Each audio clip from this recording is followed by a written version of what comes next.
Chris, you there? Hey. You there, Christopher? Yes, I'm here. Were you in Vegas last night? No, I was in Vegas too. Man, I'm losing track. I got Me home too. Saturday.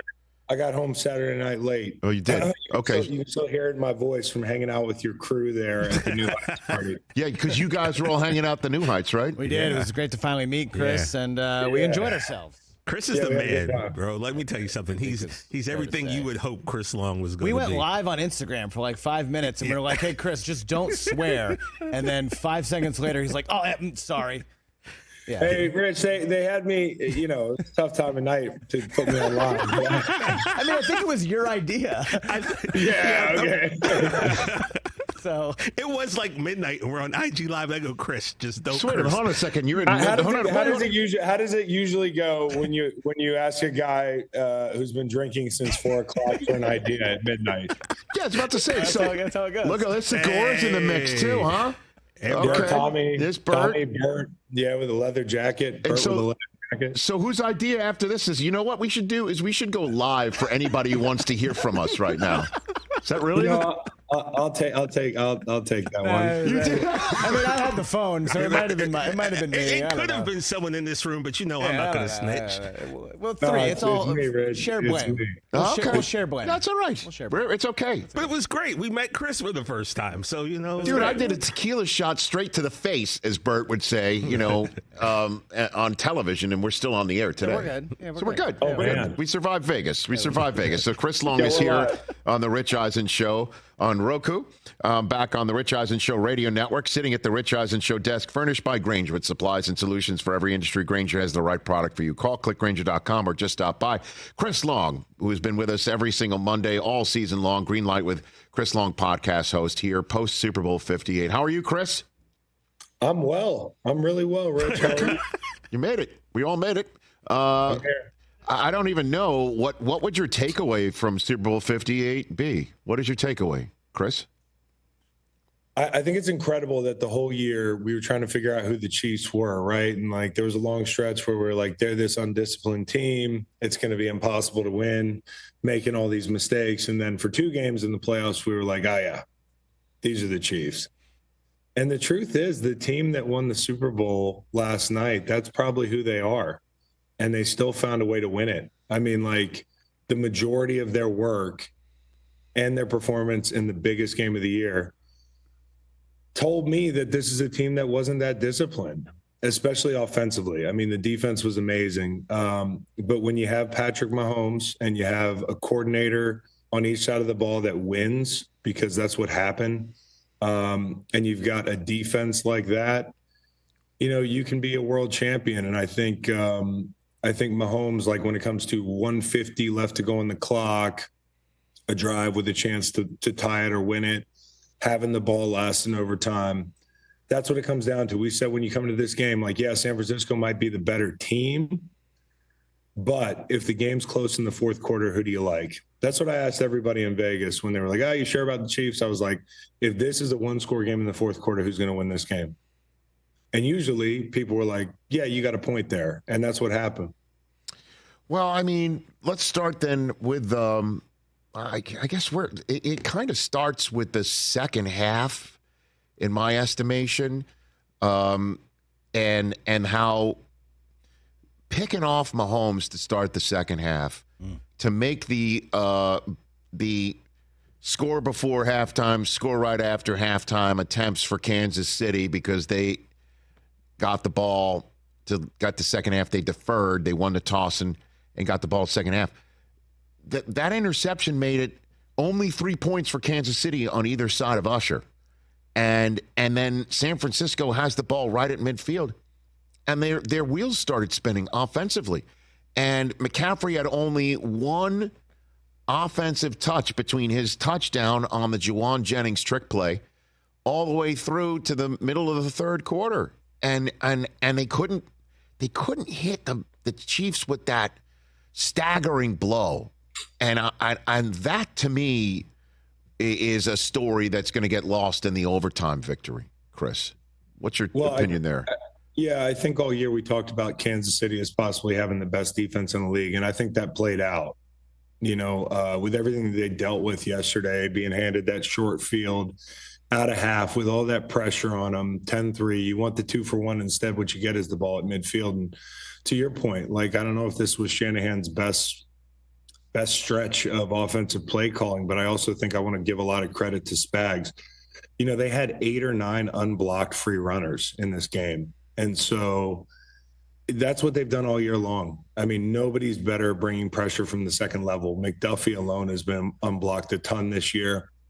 And I think when you look at the coordinators head to head, and I do want to mention the thing that allowed Kansas City an opportunity to get back in this game, to me, was Dre Greenlaw's injury. Getting Burks out there in coverage. And yeah, Kansas City played a lot of zone, but it allowed them to run the ball. I think the thing that Kansas City, they plagued themselves with in the first half is they saw 2nd and 13, 2nd and 15, 2nd and 20, all in the first half.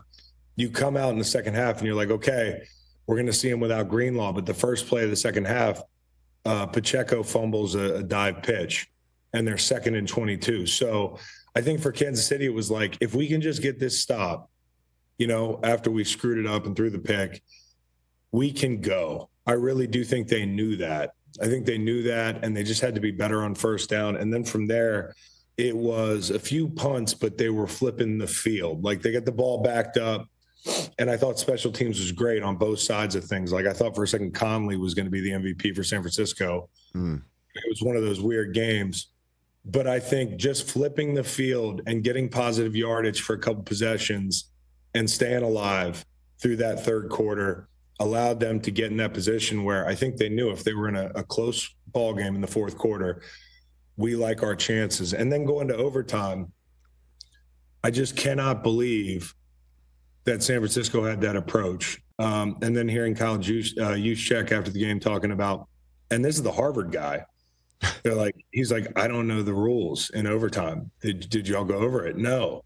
And I think a lot of people at home were confused at the end of the first overtime. We were like, hey, call a timeout, snap the ball. But it actually ended up being a possession thing, not a time thing. Yeah, I mean, Chris, I remember, if I'm not mistaken, Carolina with Steve Smith back in the day won a double overtime game. I mean, it was. But then again, I was all over the rule changes. It's just because I sit here and I'm a rule change geek and competition committee type of, pay attention to that stuff. I knew that I was actually upset that if this game was going to end, the field might flip. And I was sitting in the end zone where the Chiefs eventually won. And I turned to a fan who was from Kansas City to my right. I'm like, hey, if your Chiefs are going to win, you better hope it's on this play right now, because it's going to go 99 yards in the other direction. I don't know if that really meant anything, if that the players didn't know. Well, you know what I mean? I don't know. I don't know either. I kind of wonder, though. Because it does speak to preparation, though, I think your point, about getting people buttoned up, because Chris Jones did say afterwards that they talked about it in training camp, that if they were ever in this situation, that the Chiefs would give the ball to the other team first. The defense would have to go out there first, and then it would be up to Kansas City to match. And then if they had to match a touchdown, they were going to go for two. And wrap it up, And honestly, I don't understand taking the ball first. You don't? No, I don't. Because number one, I think there's a relatively high probability, and it looked this way before they got the hold. I think it was on McDuffie. They were in 3rd and long. The way they were playing offensively. Now I understand if Shanahan had come out after the game and said, hey, our defense just got dog walked in a 2-minute. Like, we don't want them on the field right now. They're gassed. But his reasoning was not that. So it didn't make a lot of sense to me, because, like, if you go 3 and out there, you punt the ball, that's a short field for Mahomes, and all he has to do is kick a field goal, right? And so in that situation, I don't like that. I also don't like the fact that Mahomes has a defined objective where it's like, okay, I know what I have to do here. And you get 4 downs. And I know that people are like, 4-down territory, people are puckered up, they're tight, but I don't think Patrick Mahomes is. Right? And I think if you give him an extra down, and you give Andy Reid an extra down as a defense, you're like, how do we stop them? And I think getting right down to it and running that same return motion that gave the Eagles so much trouble last year in the playoffs, it was like both coordinators, and I didn't like some of Andy's game management decision-making. Like, there was a There was a Kelce play he could have challenged, backed up. Now he didn't. And they got to the line, and then they called a timeout anyways because they didn't know what they didn't like the look they were in. Right, and you might as well use that moment to go challenge, and you might get your timeout back, and you might get the first down. That might be a half yard, and you don't have a timeout that you're down, and that almost really hurt them at the end of the game because San Francisco, when they got the ball. But the whole thing is both coordinators, when it was crunch time, had plays to win, whether it was McDuffie and that really exotic look on in regulation that, keeping them to kicking a field goal that let them in the door. It was like in a serial killer movie where you let the serial killer in the door.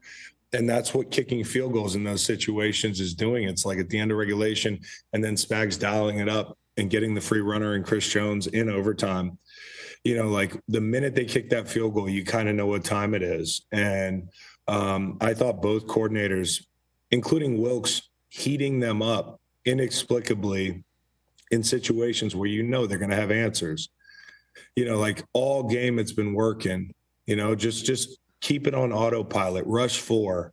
There's no need to put your hands on the steering wheel here and take it over. I thought that was one of the biggest issues for most of the game for Mahomes was they were kind of getting whooped up front. No doubt.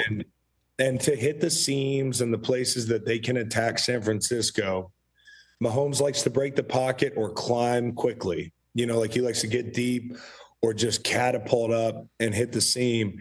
He couldn't work the middle of the field, I think, intermediately the way he wanted to because he did not have those step-up lanes. So I thought the front 4 did a great job, but then Wilks took it out of their hands. I got to be honest with you, Chris. I thought that if the Niners had won the Super Bowl, everyone was probably thinking it's Juwan Jennings who became just only the second guy in the history of the Super Bowl to throw and catch a touchdown pass in the same game. The other one very well. His name is Nick Foles.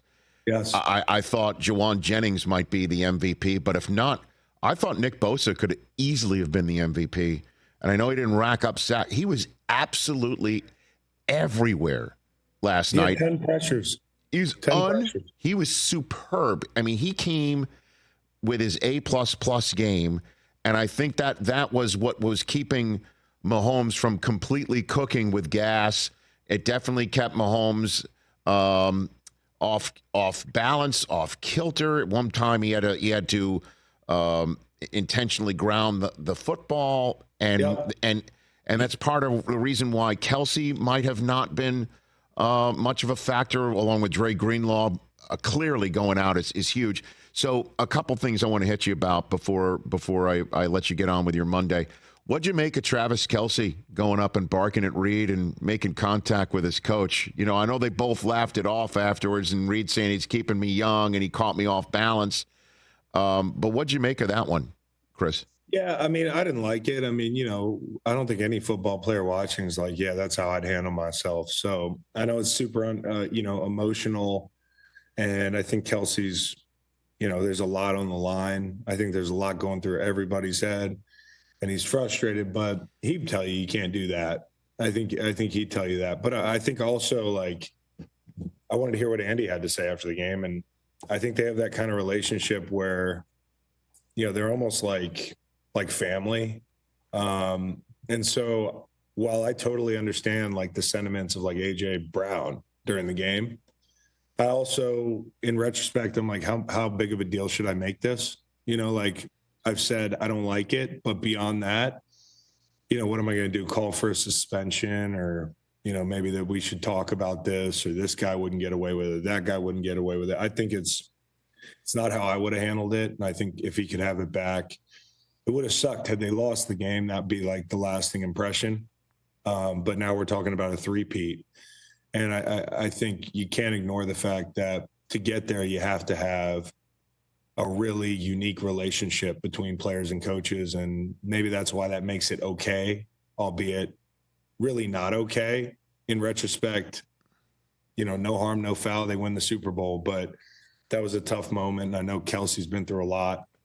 And I'm super happy for him to get that ring. And he's the man. I love Travis. You and me both. And in terms of been through a lot. I mean, in the early part of his career, I mean, Reid was right there, attached at the hip with him, and now he's up there with Jerry Rice in terms of all-time greats in the all-time great games and moments and what have you. And so but I do understand why A.J. Brown's like, I'd have gotten kicked out of the league if that had happened. I don't know about that, but I think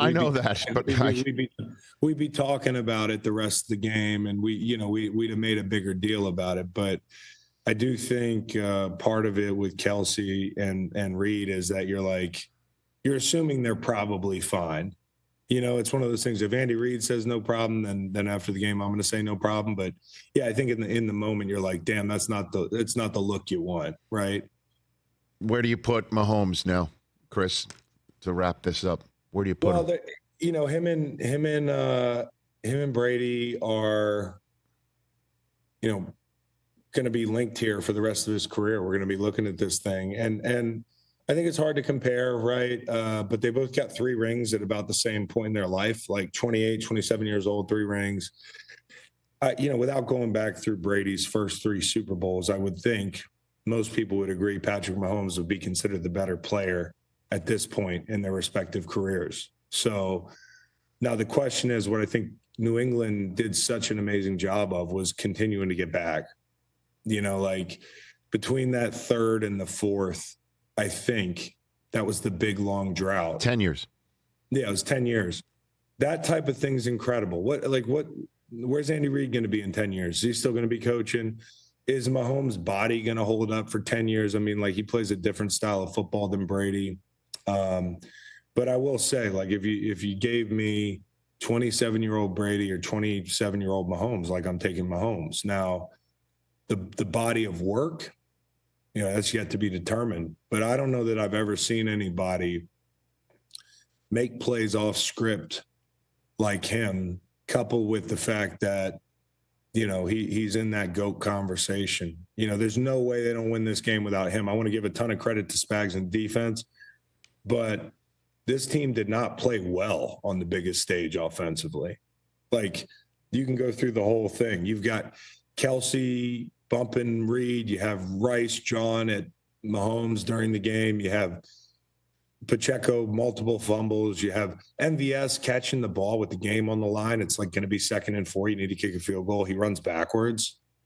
The drop from Watson. There was just so many issues in this game, and they overcame it. And I think the guy with the ball in his hands with 150 to go, second in overtime, I mean, those drives are what solidify him to me as definitely the best in our generation and possibly the best of all time. But there's a lot of work left for him to do before we can say that for sure. Yeah, and in terms of three-peats, I mean, why the hell not? If Kelce is going to stay, right, and Brett Veach figures out how to make these pieces fit with whatever cap moves that need to be fit together. I mean, Chris Jones is a must, right? I mean, you gotta figure him out. Spags isn't going to be hired anywhere else. I mean, it's entirely possible here that they can do this entirely.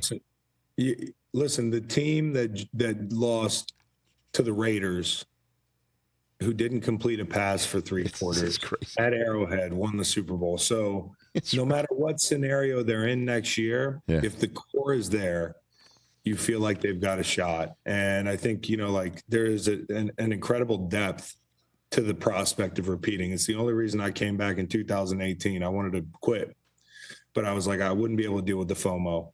And, we came up short, but I can tell you, the idea of not just being a champion, but then doing it back to back with a group of guys, it puts you in such rare air in American sports. Not just that, I think this is the toughest sport to win it in today's football. I think if they did that, they need to do a last dance type thing about these guys, because it's that remarkable. I know that I don't want to be hyperbolic, but to do it in today's era with some of the things they've been through, they deserve a story. They deserve a damn documentary if they could do that. Yeah, by the way, I left out L'Jarius Sneed, who's also a free agent. Get Jones and Snead. Got to have them back. That it, and then figure out the rest. And if Snead doesn't end up in Kansas City, hey Philly. Way to take care of the home fronts, Chris. Hey, you are superb. You're the best, man. And you being on this show every Monday during the football season is a must. And I'm look for my calls, even because football never stops. I'll come on, and thank you to the Rich Eisen Show listeners, man. You guys, I know I'm not your bread and butter every day, but appreciate you listening. The dudes behind the camera that Rich doesn't give enough FaceTime. I see you guys, man. We'll hang out next year at a party again. Probably won't see you until then. The camera's just going to be on Rich. I don't know. No, the camera just showed you. Come on, the guys you're referring to. Chris, I can't wait another year to kick it with you. Yeah, we man. gotta make This is something too much happen. fun. How dare you stir this up out the door? Hey, Rich, I appreciate you, man. You've been real cool to me through this whole media process. So if this is it for a couple of weeks, not. a couple of months, No, you're the man. We'll chat. We'll chat shortly. We'll speak to you soon. You're We the should best. just get random Thursdays with Chris Long. Okay, Rich. there you go. Perfect one. Now we're talking. Green Light Pod coming up with who? Who do you got talking Super Bowl? What do you got? Just Kyle, me, and the boys. We got to sink into it. We got a lot of gloating, a lot of that whole thing. So we'll be going live in about 30 minutes. Okay, here. pal. Thanks for the time. See you. Chris Long, the Green Light with Chris Long Pod. Catch the Rich Eisen Show every single day on the Roku channel, 12 to 3 Eastern, for free.